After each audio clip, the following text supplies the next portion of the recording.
Omri, you know, I think I learned more about human anatomy from that video than I ever did in the public school system. You know what? If ABC needs anybody to replace Dancing with the Stars, call me. You or Omri? Yes. Thank you so much for checking in with us, Omri. Now it is time to toss it over to our special segment correspondent, Megan Mitchell, to see who she met this week. Megan, who'd you talk to?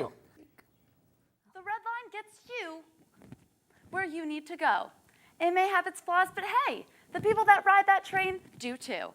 I was lucky enough to meet these wonderfully interesting people and get a sense of their real thoughts about the train that not only connects Braintree to Alewife, but connects the people of Boston to the good life. Emersonians meet the Redliners. Hi, I'm Megan Mitchell. It's nice to meet you. I'm Megan Mitchell. It was so nice to meet her.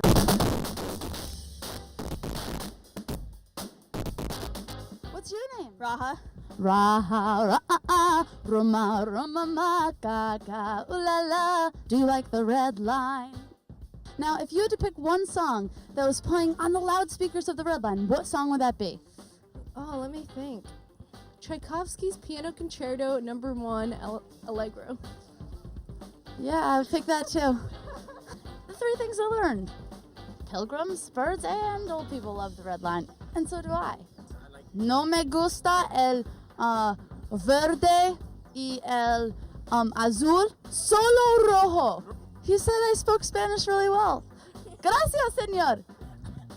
My name is Megan Mitchell, and this is about the red line. And I love meeting people. Well, terrific.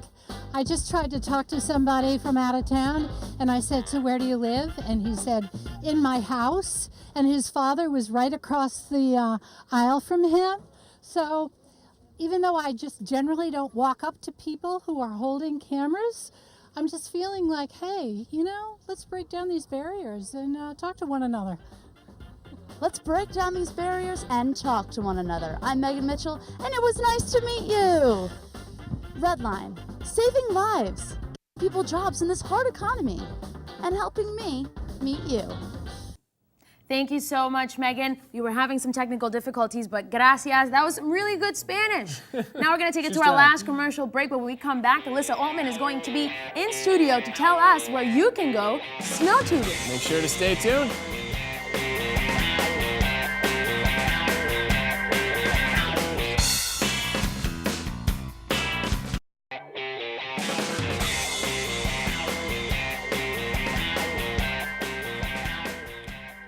Emerson, and welcome back. Last week, I checked out Ski Ward in Shrewsbury, Massachusetts. It's a 5-minute cab ride off the commuter rail Worcester line at the Southborough stop. It's a great day trip and cost only $20 for 2 hours of snow tubing. So let's check out how my day went. Good morning, Emerson!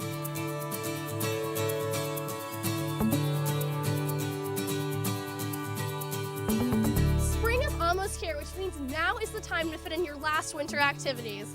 We're here at Ski Ward in Shrewsbury, Massachusetts, where we're going snow tubing.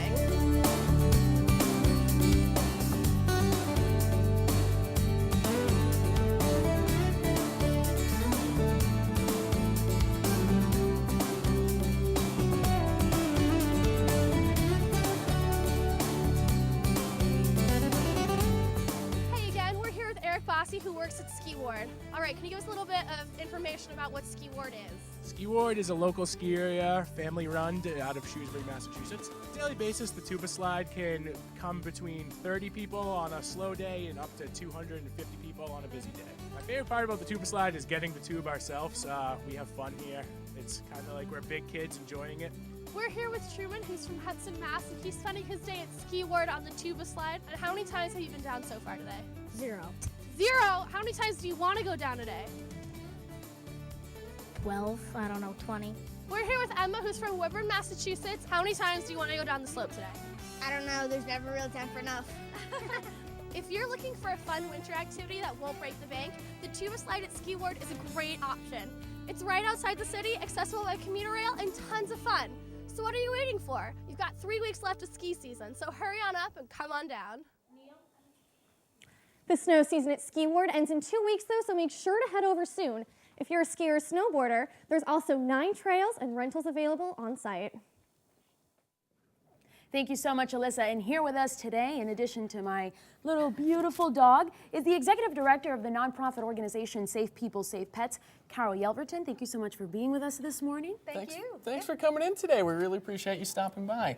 So tell us a little bit about your organization. I know that you try and draw the distinction between pet abuse and then abuse within families. Right. I think a lot of times when we think about violence toward humans or animal cruelty, we see them in silos. We see them as two separate things. And so the premise of our organization is that cruelty and abuse are linked together. The more we can understand that, the more we can help to end abuse towards animals and violence towards humans. So it's a long-ranging kind of goal. It's not a one-sentence, easy, this is our mission. It's kind of complicated, but it's like, you know, this is how you go about changing society, is to say, let's look at violence in a different way and then take action to do something to stop it now and into the future.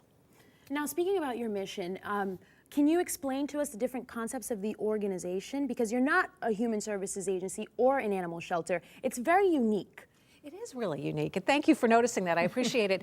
The idea here is that we're looking, again, long range and short range. Short range, what we're doing is looking at legislation that's pending on Beacon Hill right now that would include animals in restraining orders, because we find often in domestic violence situations, a woman typically may not want to leave a domestic violence situation because she is worried that her animal could be hurt. Oftentimes abusers will threaten or actually hurt animals to have a sense of importance or power. So to be able to take an animal in a restraining order and have that included in the animal goes with the victim who's leaving is extremely important. So we're pushing for that legislation. We also provide ongoing, loving foster homes for the pets of domestic violence victims. So they know that they can go do what they need to do to get healthy, to get well, to get into a safe situation, and that they're not going to lose their animal.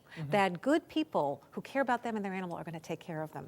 And then we provide education to youth, to parents, and also to first responders, mandated reporters, professionals who work in this world about this link. And when people hear about it, it's like, aha. Of course, that makes sense. Why didn't I think about that? And you're a very busy woman. You teach here at Emerson. In fact, you are my professor.